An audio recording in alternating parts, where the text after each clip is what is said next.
We're continuing our series on Where is God When It Hurts, based on the book by Philip Yancey. You know, Christianity, when you think about it, it does offer sometimes a confused mixture of advice when it comes to pain and suffering. Some people will tell you, well, it's God's will that you're having this suffering and going on in your life. Others will say, no, it's not God's will, it's Satan. Satan is attacking you, and that's why you have the suffering and pain in your life. And some others will say to you, well, maybe you are getting what you deserve. Maybe your faith is not strong enough, and that's why you have to suffer. So, how is it that a loving God can allow bad things to happen to good people? Well, first of all, pain. Pain is not something we like, but it really is a gift. Pain is a gift. Pain was something that God gave us in creation. It wasn't a goof. It wasn't a mistake. It's really a gift. You know, we talk about leprosy. You know, leprosy is an inflammation that destroys the nerves that sense pain. And so lepers do not have a sense of pain. And so we kind of think of leprosy as some horrible disease where the skin rots away and whatnot, but really that's not what it is. Because they don't have any pain, they don't know when they've hurt themselves. And if you don't know when you've hurt yourself, then you might not know that maybe you're getting an infection that's building up, and maybe you can lose a finger, or you can lose a hand, you can lose a foot. You have to be very careful when you don't have any sense of pain. And if you go to a leper colony or a leper hospital and you ask them, what would you like? They would tell you, I would like pain. Pain. You know, when you look at the creation that God made, it's really a beautiful creation. It's got sunsets, butterflies, flowers. Pain does not really seem to fit in. But yet, in all God's wisdom, He gave all the different parts of our bodies the right amount of sensitivity of pain to protect ourselves. Now, there are times when pain becomes chronic and it just goes on and on and on, and so that's a bad thing, and hopefully folks that are experiencing that kind of pain can at least get some help from prescriptions. But at its core, when pain is not going crazy, it really is meant to protect us, and it's a gift from God. Now, some people might say, well, you know, the pain you're experiencing, the suffering you're experiencing, it is God's will for your life. And you need to show God and everybody around you that you can glorify Him. And that's why God is putting this pain on you. He wants to see if you can rise to the challenge. Now, in the Bible, in 1 Peter and some of Paul's writings, they did tell the readers that there would be persecution, there would be pain, there would be suffering, and they needed to steel their resolve about that. But they were writing about real persecution that was actually happening to Christians. The Romans were killing Christians because of their faith.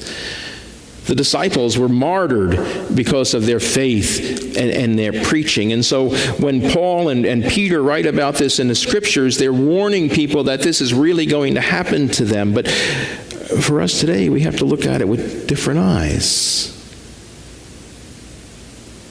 It's not God's will for people to suffer. And we have Jesus Christ as a perfect example for that, because what did Jesus do?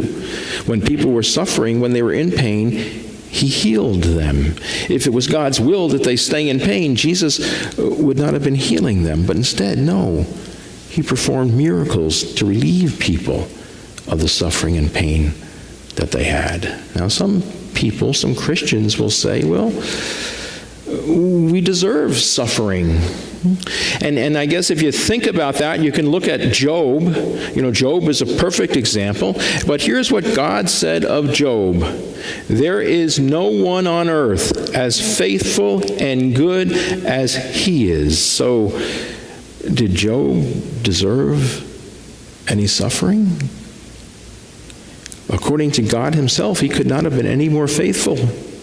He could not have been any more good than he already was. Yet all throughout Job, his friends are taunting him and they're saying, Job, you must have done something to deserve this. You're in denial. And Job would say, I didn't do anything. I don't understand. I've gone through my whole life 1,000 times in my mind. I don't deserve this. I can't imagine why this is happening to me. And his friends would say, sorry, Job, God is punishing you because you must have deserved it. And even Job's wife piled on.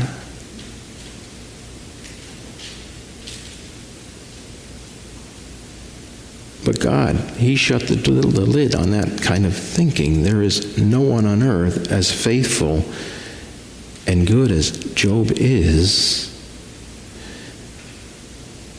And when the disciples asked Jesus, why was that man born blind? Was it something that his parents did? Is it something that he did? And Jesus says, no. It has nothing to do with what anybody did. Now, Job, he was tempted while he was experiencing all of this hardship, all of the suffering. He was tempted to shift his thinking from seeing God as good to seeing God as cruel. Job was tempted to see God as not a loving person, but as in fact a person who was not loving.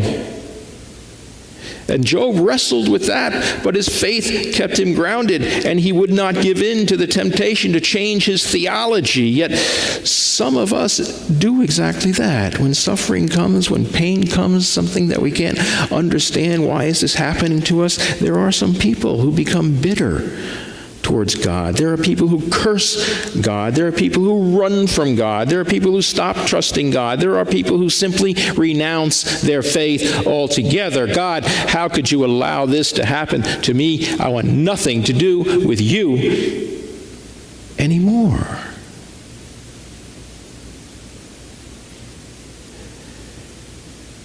But you know, if you think about it, if we have to say to God, why, God, why, in the bad times, then we ought to be saying to God the same thing in the good times. Why, God?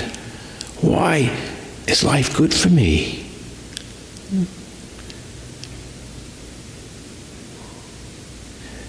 The Bible says, the rain falls on the just and the unjust alike.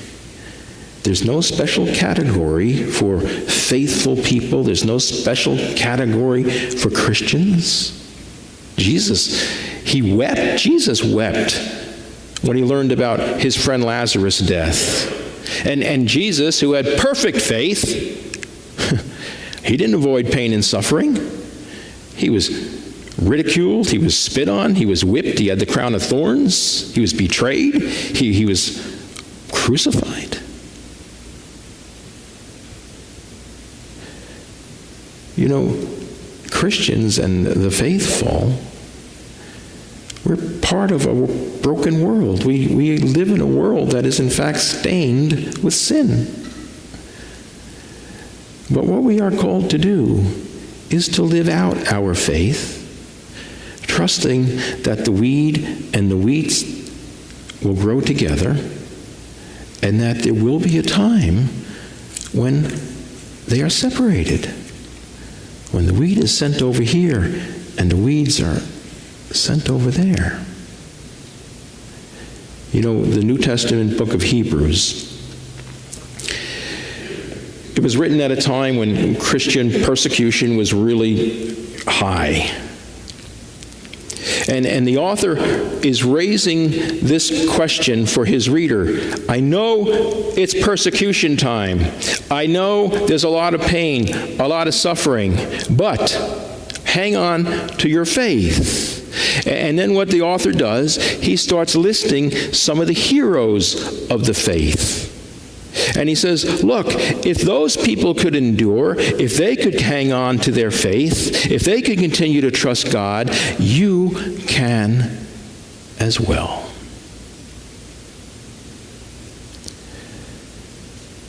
Now, we probably want to ask the question, well, okay, but why don't Christians, why don't God followers get healed every time? Why? Why do we have to suffer at all? But what if Christians somehow got a free pass? Who would not be a Christian? Anybody? Lots of people. Everybody would sign up for being a Christian if you got a free pass. No pain, no suffering, no difficulty. Just be a Christian. But think about somebody who's rich, and I know that's at least half of you. I mean really rich, about half of you. Don't you hear from rich people, and don't maybe some of you ponder that yourself? Is this person my friend? Or does this person love me because of my money? Or do they really love me because of me? Think of a powerful person. Maybe a king, queen. Do you think they ever wonder if the people who want to assist them, the people who hang around them, are they there because they like the king or the queen and they really want to help? Or are they just there for the benefits they can get from the power that powerful person has? God doesn't want to muddy up our relationship with Him. He doesn't want you to wonder if you love Him because He can give you stuff or keep you away from suffering. And He doesn't want you to love Him because of what He can do, but rather He wants to have a relationship with us because of who He is and who we are. God does not want to be perceived as a cosmic vending machine.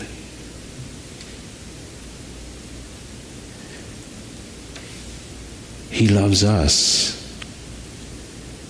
because we are His creatures,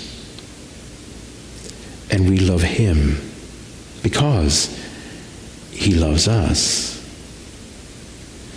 And He has shown us that love when Christ died on that cross. And because of that, we have faith. And even when things are not going well, we cling to our faith because we know there will be a time when, in fact, there will be no more suffering, no more pain, and we love God for that as well. For a little while, we are here, and for a little while, we live in a sinful place, but it is only for a little while.